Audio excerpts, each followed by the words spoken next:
Mari silakan. Ya, terima kasih Pak. Ini sepertinya ada berbeda lagi ya Pak ya, patung-patungnya. Kalau yang di belakang kita ini sebagai guru agung, jadi karena kami sebagai background agama Buddha, background kami ya guru agung kami ini Buddha Gautama.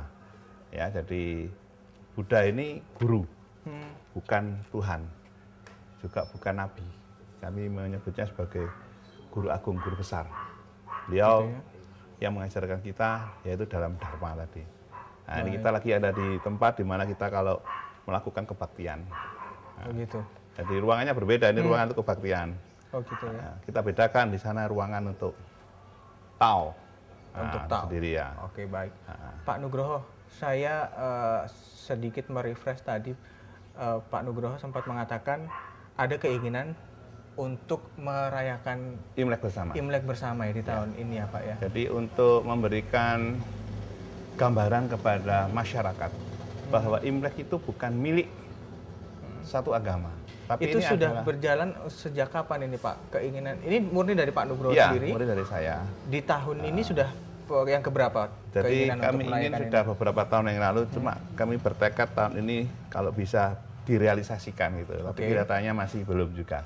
Karena mengajak teman-teman komunitas etnis yang lain tidak semudah apa yang kita punya rencana. Jadi tadi mereka trauma, ada tanda kutip gitu. Masih dengan trauma. Ada trauma kelihatannya. Khawatir mereka kalau dikumpulin nanti mereka didata, nanti mereka seperti kasus-kasus yang lalu itu gitu loh. Memang catatan sejarah itu tidak bisa dengan mudah dihilangkan. Butuh ya, waktu, Pak, ya? kita butuh sosialisasi. Nah, makanya ada buku yang mengatakan kenapa etnis Tionghoa tidak masuk di militer, tidak masuk di jajaran pemerintahan PNS sebagai, ya itu tadi tanda kutipnya tadi trauma.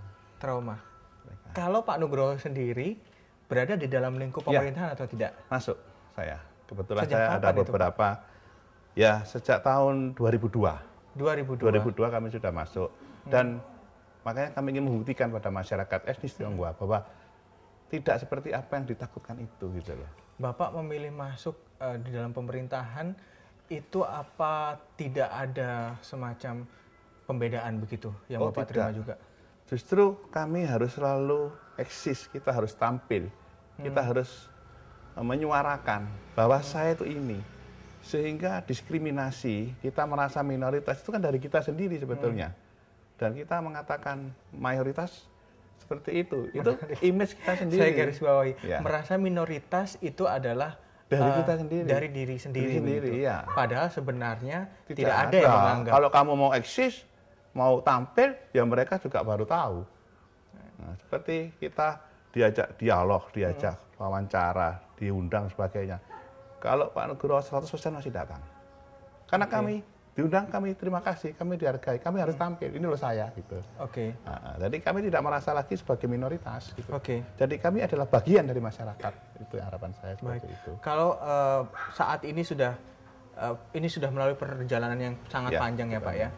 Ketika kalau kita flashback setelah kemerdekaan sempat ada permintaan dari pemerintahan Tiongkok untuk bahwa semua warga keturunan Tionghoa kembali untuk menjadi warga negara Tiongkok. Saat itu di tahun perjanjian Dwi Kewarganegaraan ya Pak, tahun 58. Iya, waktu itu memang. Kalau melihat saat itu Pak kondisinya, apakah memang cukup banyak yang akhirnya memilih berkewarganegaraan Tiongkok, melepaskan, meninggalkan Indonesia? Sedikit kalau menurut saya waktu itu, ya saya waktu itu juga belum terlalu banyak berkecimpung di dunia politik, tapi kita sudah paham.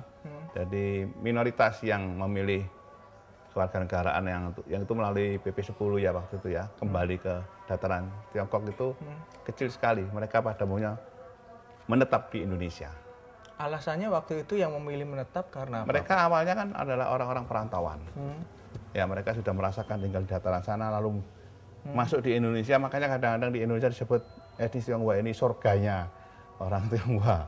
Nah, jadi mereka di sini mengembangkan bisnisnya, ya, mengerjakan apa yang dia ternyata lebih nyaman gitu loh. Makanya mereka lebih condong memilih tinggal di Indonesia daripada harus mengikuti eksodus kembali ke dataran Tiongkok.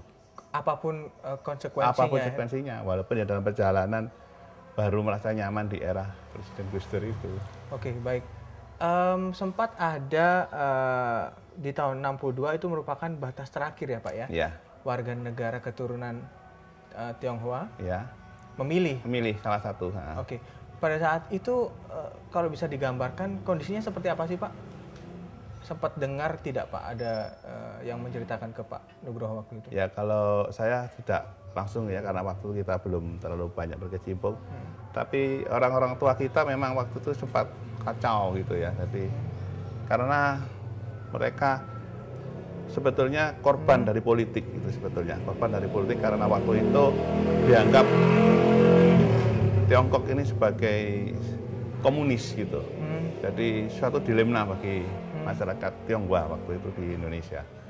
Kalau ada pemikiran bahwa mereka adalah korban kebijakan politik begitu ya Pak ya? Apa yang menguatkan saat itu sehingga tetap bertahan dengan iklim politik di Indonesia saat itu Pak? Jadi pada orang-orang tua yang di lingkungan saya, dia mengharapkan masa depan anak-anaknya itu bisa lebih nyaman, ya itu tadi. Mereka lebih memilih di Indonesia karena selama merantau masuk ke Indonesia mereka sangat nyaman betulnya. Karena masih ada keyakinan ya Pak ya bahwa suatu saat ada perubahan dan masa depan. Yang penting masa depannya anak-anak ini yang lebih jamin. Kalau saya tidak salah juga Pak, sempat ada pemerintah Indonesia mengeluarkan surat bukti kewarganegaraan begitu ya Pak ya? Ya, itu rentetan daripada itu.